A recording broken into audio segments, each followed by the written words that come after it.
ছাত্ৰ নাগপুৰৰ পৰীক্ষা কেন্দ্ৰ হ'লগৈ আৰবৰ আবুধাবি। পুনৰ নিট পৰীক্ষাৰ পূৰ্বে পোহৰলৈ NTAৰ গাফিলতি।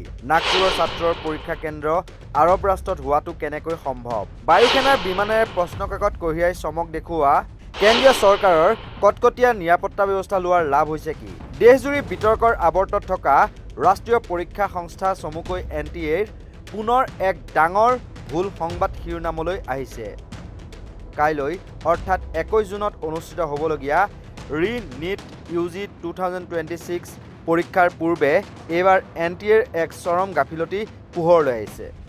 মহাৰাষ্ট্ৰৰ নাগপুৰৰ এজন পৰীক্ষাৰ্থীক ভাৰতৰ কোনো স্থানৰ সলনি চিধাই বিদেশৰ অৰ্থাৎ সংযুক্ত আৰব আমিৰাছৰ আবুধাবিত পৰীক্ষা কেন্দ্ৰ হিচাপে দিয়াৰ এক আচৰিত ঘটনা সংঘটিত হৈছে এইখন ভাৰততে।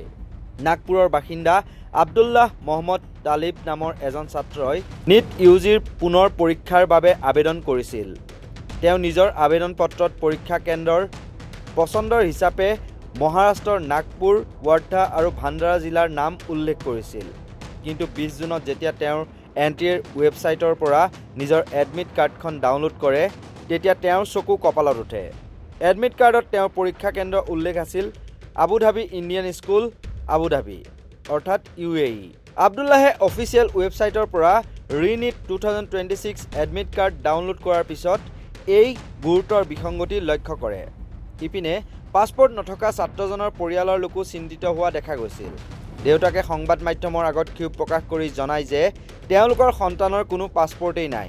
তেনেস্থলত মাত্ৰ 24 ঘণ্টাৰ ভিতৰত বিমানৰ টিকট কাটি ভিছালৈ বিদেশত পৰীক্ষা দিবলৈ যোৱাটো কেনেকৈ সম্ভৱ? NTAৰ এই অদ্ভুত কাণ্ডৰ বাবে ছাত্ৰজন তীব্ৰ মানসিক চাপৰ সন্মুখীন হয়। ঘটনাটো জানিব পৰাৰ পিছতে ছাত্ৰজনৰ পৰিয়ালে তৎকালীনভাৱে NTAৰ হেল্পলাইন নম্বৰ আৰু উচ্চপদস্থ বিষয়াৰ সৈতে যোগাযোগ কৰে। মহাৰাষ্ট্ৰৰ প্ৰাক্তন শিক্ষামন্ত্ৰী অনিছ আহমেদেও এই বিষয়টো গুৰুত্ব সহকাৰে লৈ কৰ্তৃপক্ষৰ দৃষ্টি আকৰ্ষণ কৰে। তীব্ৰ প্ৰতিক্ৰিয়াৰ সৃষ্টি হোৱাৰ পিছত NTAৰ সঞ্চালক প্ৰধান অভিষেক সিঙে সংবাদ মাধ্যমৰ আগত জনায় যে এয়া এক কাৰিকৰী ভুল আছিল। এই ভুলটো ইতিমধ্যে শুধৰণি কৰিবলৈ দিয়া হৈছে আৰু ছাত্ৰজনক আবুধাবিৰ পৰিৱৰ্তে তেওঁৰ নিজৰ চহৰ নাগপুৰতে পৰীক্ষা কেন্দ্ৰ পুনৰ আবণ্টন দিয়া হৈছে। শনিবাৰে আবেলি 4 বজাৰ ভিতৰত ছাত্ৰজনক শুদ্ধ পৰীক্ষা কেন্দ্ৰৰ সৈতে নতুন এডমিট কাৰ্ডো প্ৰদান কৰা হ'ব বুলি কৰ্তৃপক্ষই মেইলযোগে জনাইছে। ভুলটো শুধৰণি কৰা হ'ল যদিও দেশৰ আটাইতকৈ গুৰুত্বপূৰ্ণ চিকিৎসা বিজ্ঞানৰ প্ৰৱেশ পৰীক্ষাৰ এটা পৰিচালনা কৰা NTAৰ এনেধৰণৰ গাফিলতিয়ে পৰীক্ষা ব্যৱস্থাটোৰ বিশ্বাসযোগ্যতাক লৈ পুনৰ এবাৰ ডাঙৰ প্ৰশ্নবোধকৰ সৃষ্টি কৰিছে। নিউজ ডেস্কৰ ৰিপৰ্ট, নৰ্থ ইষ্ট নাও।